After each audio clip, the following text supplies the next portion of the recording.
Welcome to week 6 of 521. I continue to forget to put my name in here. All right. This is going to be another week where we have kind of a shorter section of slides because I want you guys to be focusing on that literature review. I am working on getting you guys a sample from this course. I can't promise that I'm going to be able to get one. So like I said, I haven't taught this before, so I've been reaching out to the other professors. With that in mind, I did / will have posted my dissertation, and know that a dissertation's literature review is not 100% the same as this assignment. A dissertation one is much more built out, much longer, much more research, but it does kind of show you the difference between an annotated bibliography and a lit review. Please don't read my whole paper. You don't want to. Even I don't want to. Please reach out to me with any questions you have. Preferably via email. But if you do message me in Blackboard, I do see those as well. If you send me a draft of your literature review this week, I will review it and provide feedback as long as I have time. I should have time if you can get them to me this week. The earlier, the better. If there are a lot of people emailing me to review them, I will be doing them in the order I receive them, just because that's the only fair way I can think of to do it. I'm not going to be doing an in-depth dive on these. I'm more going to be looking at, does your format make sense? Does how you're presenting the information make sense? Is there any glaring issues that I see? Your literature review will be 150 points. The final one is due week 7 on that Saturday. Remember, your CITI stuff is due week 8. Your activities and readings for this week: chapters 11, 12, and 13 in Lambert. Continue reviewing APA as you're working on your literature review. Respond to this video. And there's one other discussion board post. Please share one word to describe how you feel now that you have completed, almost, this research writing course. Describe a connection you can see between the learning outcomes for this course and your classroom teacher professional educator life. In your opinion, what is the most important thing you learned about yourself in this class? And if you could, provide an example of how you did at least one of these 4 things. Demonstrate an understanding of various research design. Understand the application of various designs for use in educational research. Demonstrate problem-solving skills leading to competence in making decisions to engage in educational research. And develop a framework for understanding and applying research to professional practice in the field of education. There, 4 things. Literature review. This is just a clip from the syllabus.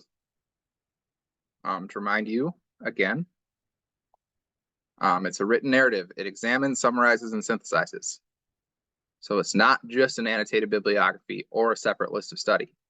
You are effectively telling the story of the other research that's been done for the reader. The purpose is to develop a clear response and answer to the proposed research question. I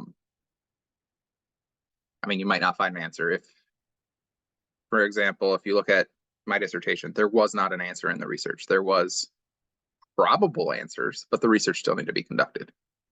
Should begin with an introduction. You're going to summarize and synthesize your sources. It's helpful to have the headings within your literature review be your themes. For example, vocabulary acquisition, reading fluency. You could have something about, if you were doing something with, you could have ACEs. You could have, oh my gosh, my brain is not working yet this morning.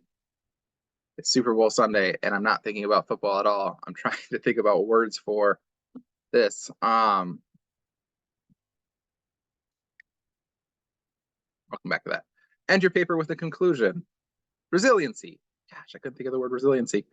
I just found and posted my dissertation for you, so all I could think of was recidivism. Darn, our words are getting messed up in my brain. So you could have ACEs, resiliency, trauma, like the big themes work great as headers. Now, the points here are not correct. because this is when it was only 100 points and there was more points for a presentation as well. Also ignore that, we're not doing that. The actual parts inside here are correct. But what I want you to do is look at the rubrics I have sent you via Google Drive, scroll down, there is all the correct points and the rubric I will be using. And then for this week, just a reminder, the quickest way to reach me is through email. I check those before work in the morning, so before 7 a.m. And I generally look at them quick in my car before I start driving at 3-ish. So my question for you this week is, where do you start when you are writing a research paper? This is a personal choice. I can tell you that I definitely do not start at the beginning or the end. So I'm just curious to see where you guys all start.